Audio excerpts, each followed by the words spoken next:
जसं जसं आपलं वय वाढत जातं ना तशा तशा आपल्या आवडीनिवडीसुद्धा बदलत असतात. तर आता नाश्ता करणं बऱ्याचशा स्त्रिया टाळतात. तर का? सकाळची घाई असते, ऑफिसला जायचं असतं, मुलांची शाळा, त्यानंतर घरातली सर्व कामं, याच्यामध्ये आपल्या कामामध्ये सकाळचा आपला नाश्ता तयार जरी असला ना तरीही तो करत नाही. पण जे आपण दुसऱ्यांसाठी करतो, म्हणजे घरातली सर्व आपली नवरा मुले फॅमिली हे जर लवकर घरातून बाहेर पडत असतील आणि आपण अगदी घाईत जरी असलो तरीही त्यांना थोडंसं फ्रूट ज्यूस थोडंसं तरी खायला द्यायला हवं. आणि आपण स्वतःलाही तो विचार करायला हवा, कारण जेवणासाठी खूप असा वेळ असतो. थोडासा उशीर होत असेल, आपली कामे थोडीशी मागे राहत असतील, पण हा ब्रेकफास्ट सकाळचा नाश्ता करणं शरीरासाठी आपल्यासाठी खूप महत्त्वाचा असतो. आणि आपण सकाळी उपाशीपोटी राहिलो ना तर ॲसिडिटी डोकेदुखी होऊ शकते, पण त्याचा विचार आपण करत नाही. आपण नेहमी कामामध्ये इतके गुंतून जातो ना की ब्रेकफास्ट करणे, लंच वेळेवर न करणे, डिनर ही लवकर न करणे या गोष्टी आपल्याला महत्त्वाच्या वाटत नाहीत. आता प्रत्येकाची लाईफस्टाईल ही सारखीच असते. अगदी वेळेवर सगळ्या गोष्टी होतील असं मी म्हणत नाही, पण आपल्याकडून जेवढं पॉसिबल आहे ना तेवढं आपण सर्व वेळेवर करू शकतो, तेवढं लवकर करण्याचा प्रयत्न करावा, हेच माझं म्हणणं आहे. जसं जसं आपलं वय वाढत जातं ना तसं तसं खाण्यापिण्यामध्ये सुद्धा आपल्या सवयीमध्ये सुद्धा बदल करणं खूपच गरजेचं आहे. खूप स्पायसी खाणे, फ्रूट न खाणे, सकाळी सकाळी हेवी नाश्ता, ऑइली भजी समोसे वडे पिझ्झा बर्गर हे सर्व खाणं पूर्णपणे बंद करू शकत नाही, पण थोडं कमी तर नक्की करू शकतो. त्यापेक्षा व्हेजिटेबल फ्रूट दूध हे सगळं शरीरासाठी खूप स्वस्त आणि मस्त आहे, हे आपण नक्कीच लक्षात घ्यायला हवं. हॅलो हाय नमस्कार, मी जयश्री स्वागत करते पुन्हा एका माझ्या छोट्याशा न्यू व्लॉगमध्ये. कसे तुम्ही? मस्त ना? मस्तच असायला हवेत.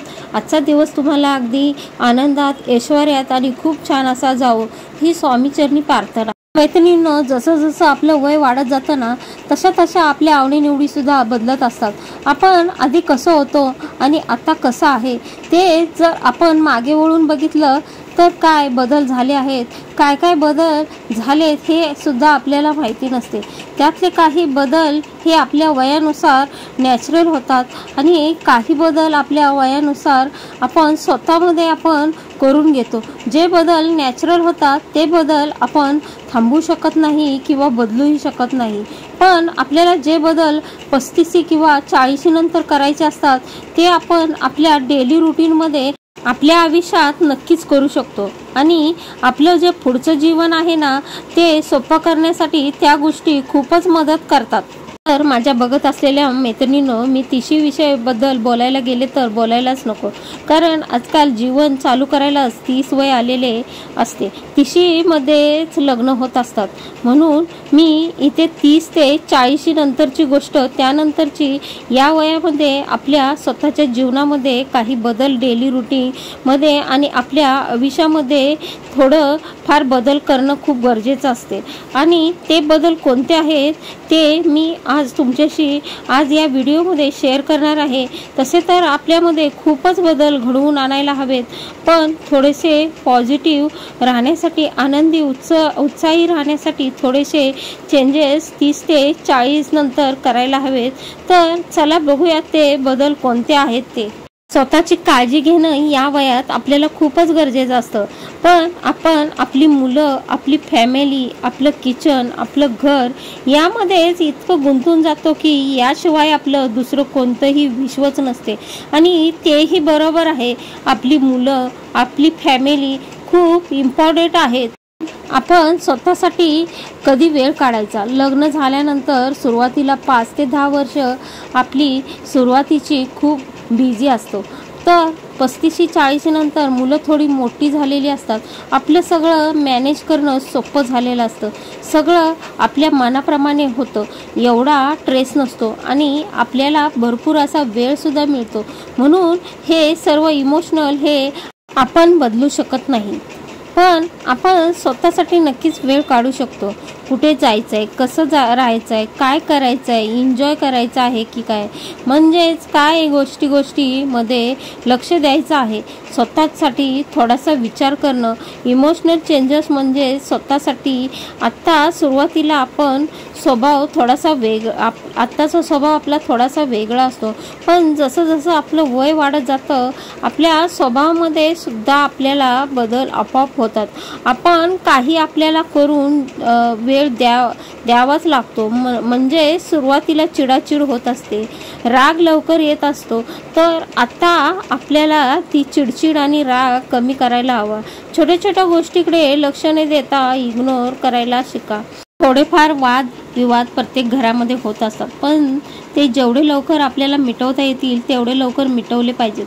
त्यांनी आपलंच मन चांगलं राहणार आहे, आपण जास्त डिस्टर्ब राहणार नाही. म्हणून स्वतःची काळजी करायची असेल तर या सगळ्या गोष्टीकडे लक्ष न देणे खूप गरजेचं असतं. वाढत्या वयाला कोणी थांबवू शकत नाही आणि लपवू शकत नाही, पण आपल्या वयापेक्षा थोडं आपल्याला सुंदर दिसायचं असेल तर त्यासाठी आपण केअर करायलाच हवी. त्याकडे थोडं लक्ष दिलं ना, आपण विचार करून बघूयात की आपल्या जीवनामध्ये ज्या राहिलेल्या गोष्टी आहेत, ज्या आपल्या हॉबी होत्या त्या पूर्ण झाल्या नाहीत तर त्या पूर्ण करायच्या आहेत. या वयामध्ये आपण ते करू शकतो. वाढत्या वयामध्ये नॅचरल बदल होणार आहेत, ते होणारच, ते आपण अडवू शकत नाहीत. पण जे आपल्यासाठी तरी आपण जे करायचं आहे ते केलं पाहिजे. आपण स्वतःसाठी नक्कीच थोडासा वेळ काढा. सर्व ज्या इच्छा आहेत त्या करा. कुठे वेळ घालवायचा आहे तो घालवू शकतो. इच्छा आहेत कुठे जाण्यासाठी मित्राबरोबर, मैत्रिणीबरोबर बाहेर फिरायला जाऊया, फॅमिली बरोबर वेळ थोडासा, ते सर्व करता येईल ते करून घेऊयात. जीवन एकदाच आहे, मजेत जगूया.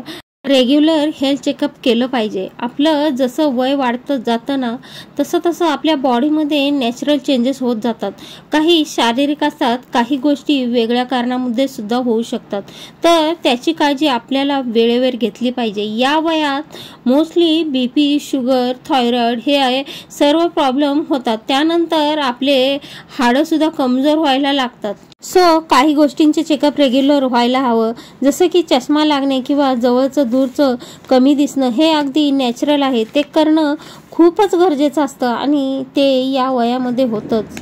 कोणाला कमरेचा त्रास होतो, कोणाला पायाचा त्रास, आणखी असे बरेचसे प्रॉब्लेम होत असतात. म्हणूनच एक्सरसाइज, नियमित नाश्ता, झोप हे सर्व गरजेचं आहे. तर वाटाणा फ्लावरची भाजी, बटाटा मिक्स व्हेजिटेबल भाजी मी तुमच्याशी बोलता शेअर केलेली आहे. तर बघू शकता. अजून तुम्हाला पाहिजे असेल, व्यवस्थित समजले नसेल तर पुन्हाही मी शेअर करेन. आणि बघूयात चला तर व्हिडिओ. वाढत्या वयानुसार आपल्या स्किनमध्येही बरेचसे चेंजेस व्हायला लागतात. स्किन थोडीशी डल पडते, सुरतुक्या यायला लागतात. जसं की आपण आधी दिसत होतो तसे आपण आता दिसत नाही, आणि त्यासाठी थोडीशी आपण आपली स्किन केअर ही करणं गरजेचं असतं. काही स्किन केअर आपल्याला डेली बेसिसमध्ये करणं गरजेचं आहे आणि काही आठवड्याने 15 दिवसांनी करणं गरजेचं असतं. पण आपल्या लाईफमध्ये एवढं बिझी होऊन जातो की याकडे आपल्याला वेळच देता येत नाही, अशक्य होतं. पण तसं न करता आपल्याला अशा गोष्टी रोजच्या रोज, आठवड्याला जी गोष्ट करणं गरजेचं असते ती करायलाच हवी. तर प्रत्येक आठवड्याला आपलं क्लीनअप तरी केलंच पाहिजे. म्हणजे चेहऱ्यावरील जी घाण असते ती सर्व बाहेर पडते आणि बाहेर जाण्यास मदत होते. ब्लॅकेट्स वगैरे जातात, चेहरा क्लीन होतो. जरी आपण पार्लरमध्ये जात नसलो तरी घरीच करायला हवेत. घरीसुद्धा करू शकतो. क्लिन्झिंग आणि स्क्रब, थोडी वाफ ही घेणं गरजेचं असतं. म्हणजे तुमच्याकडे जे स्टीमर असेल ना त्याच्यामध्ये वाफ घेईल ना तेवढे ब्लॅकेट्स बाहेर पडतात. फोड्यातील घाण ओपन होऊन चेहरा एकदम क्लीन आणि प्लेन होतो. आणि फेस पॅक यूज करणं गरजेचं असतं. आणि होम रेमेडीज ही मी तुमच्याशी मध्ये शेअर करतच असते माझ्या चॅनलवरती, ते सुद्धा करणं गरजेचं असतं. तर सुंदर, तरुण, अट्रॅक्टिव्ह दिसायचं असेल तर या गोष्टी नक्की आपण वेळेवर करायला हव्यात आणि आपल्या वयापेक्षाही आपल्याला आणखी लहान दिसायचं असेल तर आपण या गोष्टी करायलाच हव्यात. पॉझिटिव्हिटी स्वतःमुळे स्वतःला मिळत असते. स्वतःच्या राहणीमानामुळे स्वतःकडे थोडंसं लक्ष दिलं पाहिजे. म्हणजे आपण राहणीमान असू दे, आपले विचार असू देत, आपली लाईफस्टाईल असू दे, ती थोडीशी बदलायलाच हवी आणि आपल्याकडे थोडं लक्ष दिलंच पाहिजे. आपण स्वतः विचार करून बघूयात की आपल्या जीवनामध्ये ज्या गोष्टी आपण केल्या नाहीत त्या करून बघूयात, म्हणजे आपल्या जीवनामध्ये काय बदल होतोय ते. तर आता आपल्या शरीरासाठी सर्वात महत्त्वाचा पॉईंट आहे तो म्हणजे एक्सरसाइज. तर ही खूपच महत्त्वाचा पॉईंट आहे, तो आपल्या सर्वांनाच करायला हवा. पण 30 ते 35 ते 40 पर्यंत याचा आपल्याला जरा पण गरज नसते किंवा आपण याआधी याचा विचारही करत नसतो. खरं याची सुरुवात आपण खूपच आधीपासून करायला हवी. केली तर आपल्याला 35-40 मध्ये जो आपल्याला होणारा त्रास आहे तो होणार नाही. आपल्याला याआधी एक्सरसाइज करणं, काम जास्त करणं हा वेळ वाया जातोय असं वाटत असते आणि मग नंतरचे प्रॉब्लेम आपल्याला फेस करावे लागतात. कारण एखाद्याला वेट वाढलं की कंट्रोल करणं खूपच कठीण जाते आणि आपल्या 35-40 मध्ये जो बदल होतो म्हणजे आपलं थोडं वेट सुद्धा वाढते. तेव्हा आपल्याला वाटते की आत्ता आपण एक्सरसाइजची सुरुवात करायला पाहिजे. तेव्हाही उशीर झालेला नसतो. पण माझं म्हणणं असं आहे की लवकर सुरुवात करायला हवी, दररोज करायला हवी. यांनी खूप सारे असे फायदे आहेत.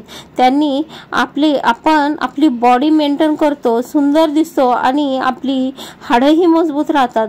नाहीतर मग आपल्याला 50 मध्ये उठणं बसणं खूपच कठीण होऊन जाईल. म्हणूनच जरी सुरुवात केली नसेल तर सुरुवात केली पाहिजे. याचे फायदे खूपच असतात. आता लास्ट पॉइंट म्हणजे 7 ते 8 तास झोप पाहिजे. आपलं काय होतं, रात्री उशिरा झोपणं होतं आणि सकाळी लवकर उठावं लागतं. काही कारणामुळे आपल्याला लवकर उठावं लागतं आणि अपुरी झोप झाल्यामुळे आणि सर्व कामं उशिरा, आळस, एक्सरसाइज होत नाही, सर्व वेळेनुसार होत नाही, एनर्जी डाऊन असेल तर आपण काही करू शकत नाही, कशातच लक्ष लागत नाही. म्हणून रात्रीची झोप पूर्ण झाली पाहिजे. यासाठी थोडासा मोबाईल साईडला ठेवून थोडंसं पुस्तक वगैरे काहीतरी वाचायचं आणि झोप आली की लगेच पटकन पडायचं. कारण मोबाईल घेतला की मोबाईलच्या लाईट्सने आपली झोप लवकर लागत नाही आणि झोपायला खूप वेळ जातो. तर थोडंसं पुस्तक वाचलं, पुस्तक साईडला ठेवलं आणि पटकन झोपलं की 8 तास आपल्याला झोप पूर्ण घ्यावी आणि दिवसाची सकाळची सुरुवात फुल आनंदाने करूया. आणि चला तर आजच्या व्हिडिओला मी इथेच करत आहे. तर भेटूयात लवकरच नेक्स्ट व्हिडिओमध्ये पुन्हा एका नवीन छानशा ब्लॉगमध्ये. चला तर बाय बाय. श्री स्वामी समर्थ.